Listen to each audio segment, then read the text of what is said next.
जय जगत गुरु जय भारत। परमपिता परमात्मा, सारी सृष्टि के रचनहार, कुल मालिक, असंख्य ब्रह्मांडों के स्वामी, जगत गुरु, तीनों लोकों में प्रवेश करके सबका पालन पोषण करने वाले राजाधिराज, आत्माधार, नाथों के नाथ, देवों के देव महादेव, सर्वेश्वर महेश्वर, मृत्युंजय, अजरो अमर, आदि अनादि सनातनी प्रभु, जगत पिता जगदीश्वर, श्री श्री 1008 की उपाधि के वास्तविक अधिकारी, अकाल मूर्त सौद स्वरूपी राम वासुदेव, सर्वगतम ब्रह्म, परम पूज्य, प्रथम पूज्य, परम संत, परम पुरुष, परम धनी, परम दयालु, सत्य कबीर, हक्का कबीर, अल्लाहु कबीर, अल्लाहु अकबर, बाखबर, अल्लाह ताला, जगत के तारणहार, जगत के मुक्तिदाता, जगत के जगन्नाथ, हारे के सहारे, हिंदुओं के राम, मुसलमानों के अल्लाह, सिखों के वाहिगुरु, ईसाइयों के मसीह, दया के सागर दया निधि, करुणा के सागर करुणा निधि, स्वयंभू परिभू, संकट मोचन, कष्ट हरण, मंगल करण, दुख भंजन, अविगत कबीर, निर्विकार निर्विषम परमात्मा, अलय अलेख सतगुरु, आदि अनादि सतगुरु, असली मर्यादा पुरुषोत्तम, असली राम, असली कृष्ण, असली घनश्याम, असली मुरारी, राजाओं के राजा, महाराजाओं के महाराजा, शहंशाहों के शहंशाह, सम्राटों के सम्राट, भगवानों के भगवान, अल्लाहों के अल्लाह, प्रभुओं के प्रभु, मसीहों के मसीह, सच्चे वाहिगुरु, बाबाओं के बाबा, पीरों के पीर, सर्वगुण संपन्न, अनंत कोटि कलाओं के स्वामी, अनंत कोटि ब्रह्मांडों के नायक, योगियों में महायोगी, ध्यानियों में महाध्यानी, सिद्धों में परम सिद्ध, ज्ञानियों में तत्वज्ञानी, ब्रह्म ज्ञानी, महाज्ञानी, परम ज्ञानी, युवा कबीर, समरथ कबीर, असमवात, अमित ओजा, सच्चे रहनुमा, करीम अल्लाह, सुभान अल्लाह, दुनिया के अंतिम पैगंबर, 8 सितंबर 1951 से गांव धनाना, जिला सोनीपत, हरियाणा, भारतवर्ष की पावन भूमि पे प्रकट ब्रह्मा विष्णु महेश के दादा कबीर परमात्मा, संत शिरोमणि सतगुरु रामपाल जी परमेश्वर जी के चरण कमल में देश विदेश से साध संगति से जुड़े हुए हम सभी सत्सेवक भाई बहनों का अनंत कोटि दंडवत प्रणाम। सत्साई भाई और बहनों, शंका समाधान के एपिसोड नंबर 15 में आप सभी का स्वागत है। तो चलिए शुरू करते हैं शंका समाधान। शंका: उपदेशी भगत अपने पड़ोसी या रिश्तेदार के घर शादी विवाह में जा सकते हैं या नहीं? किसी मजबूरीवश जाना भी पड़ जाए तो क्या क्या सावधानी रखनी है? परम पूज्य गुरुदेव भगवान ने बताया कि उपदेश लेने के बाद सामाजिक प्रथाओं, परंपराओं व रीति रिवाज आदि को लेकर भगत व जगत के विचारों में 36 का आंकड़ा हो जाता है। शादी विवाह में व्यर्थ का लेन देन करना, भात भरना, बैंड बाजा, पंडित आदि ड्रामेबाजी व उसमें सहयोग करना भक्ति मार्ग में भक्तों के लिए विष तुल्य है। गुरुदेव भगवान ने बताया कि 3 लोक की सृष्टि ब्रह्मा विष्णु महेश जी से शुरू होती है, और जब इन तीनों देवताओं की शादी इनकी माता दुर्गा जी ने समुद्र मंथन के समय की, तो ना ही 7 फेरे दिलवाने के लिए कोई पंडित जी आया था, ना ही कोई भाती और बाराती आया था, ना ही कोई बैंड बाजा या डीजे बजाने वाला आया था, ना ही कोई हलवा पूड़ी और जलेबी बनाने वाला हलवाई आया था। अतः इससे स्पष्ट है कि वर्तमान में शादी विवाह के समय जितने भी आडंबर और पाखंड किए जाते हैं, यह मात्र लोक दिखावा है, जिसे समाज के धनी लोगों ने अपनी झूठी शानो शौकत समझ लिया कि शादी विवाह में जितना अधिक दहेज दिया जाएगा, जितने अधिक पकवान बनवाए जाएंगे या अन्य नकली सजावट पर जितना अधिक खर्चा किया जाएगा, समाज में उनकी उतनी ही इज्जत बढ़ेगी, लोग उनकी वाहवाही करेंगे। परंतु ज्ञानहीन धनी लोगों द्वारा शुरू की गई इस तरह की कुप्रथा आज 90% आम समाज के लिए दुख व कर्ज का मूल कारण बन चुकी है। एक सामान्य व्यक्ति भी उन आडंबरों को देख देखकर उतना नहीं तो मजबूरीवश थोड़ा बहुत अवश्य करता है, चाहे उसे कर्जा ही क्यों ना लेना पड़े। फिर सारा जीवन उस कर्जे को उतारने के लिए बैल की तरह मेहनत मजदूरी करता करता मर ही जाता है, लेकिन कर्जा नहीं उतार पाता है। अतः उपदेशी भक्तों को गुरुदेव भगवान ने स्पष्ट तौर पर शादी विवाह में इस तरह के अनावश्यक आडंबर व खर्चे करने या उनमें सहयोग देने के लिए मना किया है, क्योंकि एक भगत का मुख्य टारगेट किसी भी कीमत पर मोक्ष प्राप्ति का होना चाहिए। उसके लिए जरूरी है कि चिंता मुक्त होकर ज्यादा से ज्यादा समय परमात्मा के सुमरण व आध्यात्मिक क्रियाओं को दिया जाए।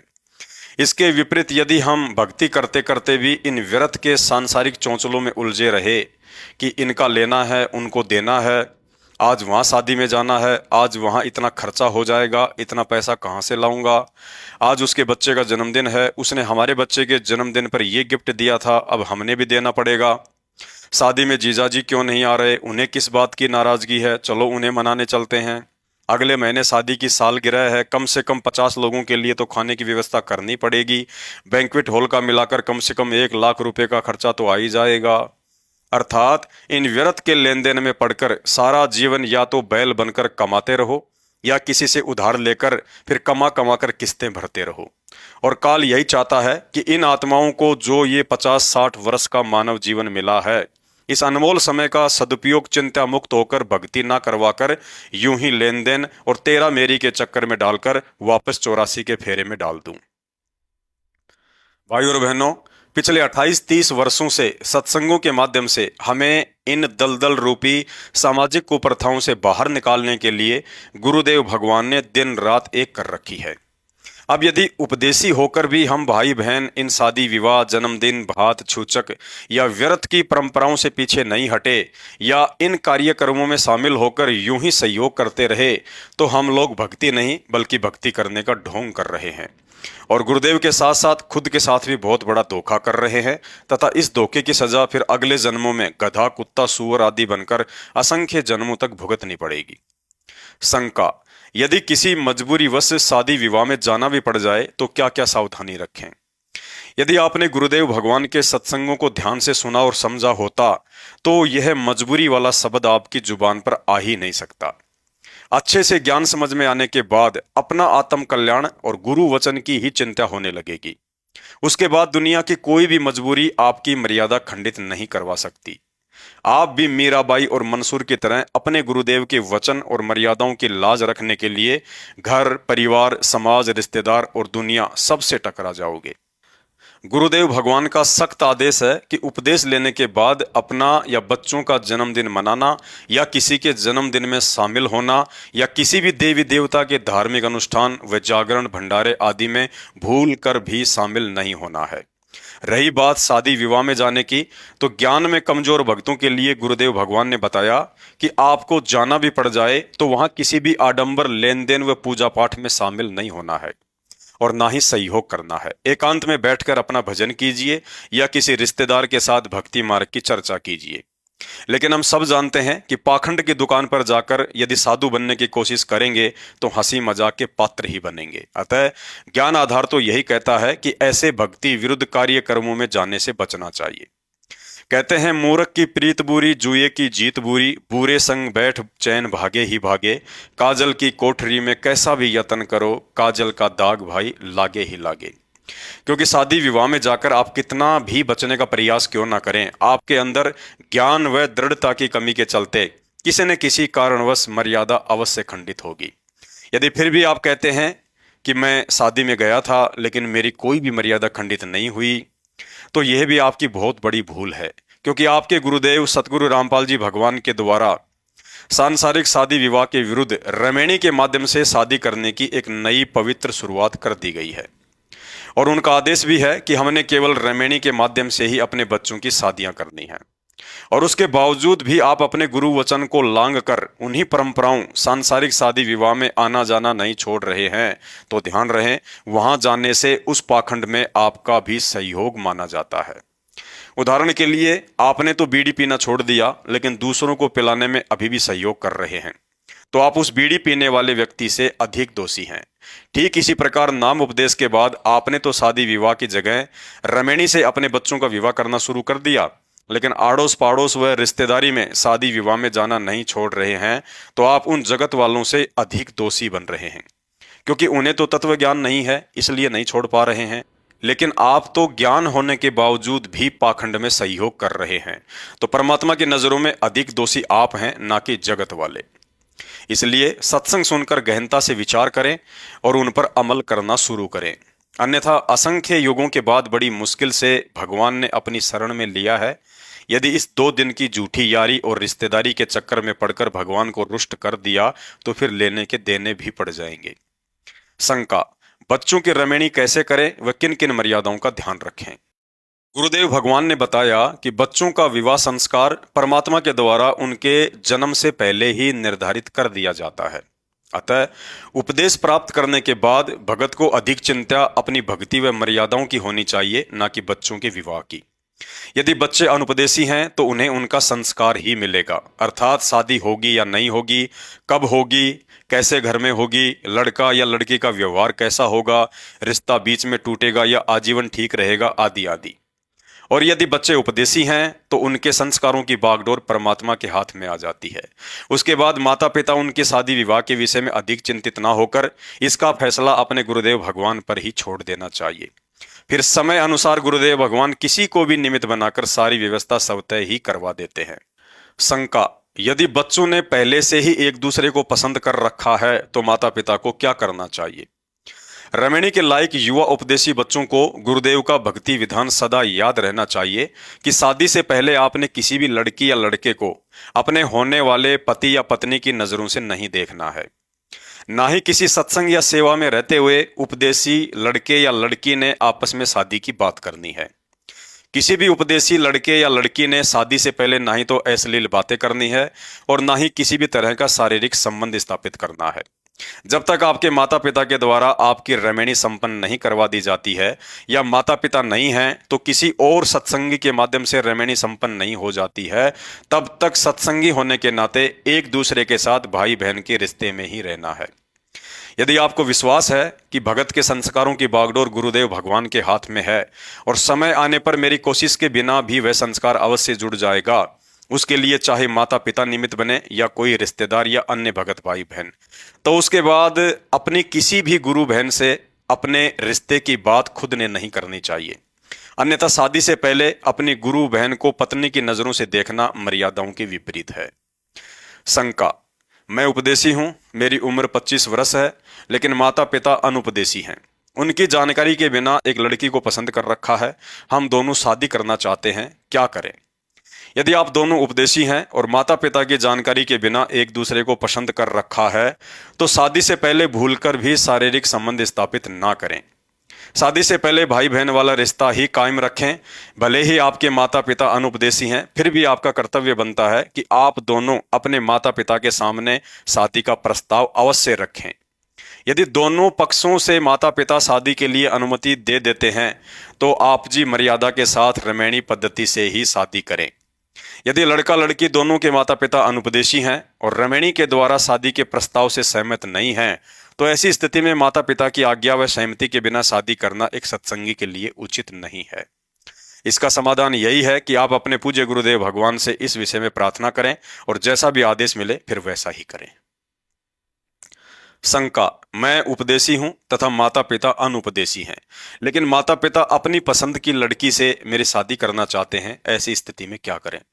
यदि अनुपदेशी माता पिता अपनी पसंद की लड़की या रिश्तेदारी में आपकी शादी करना चाहते हैं तो आपको इसमें कोई दिक्कत नहीं होनी चाहिए।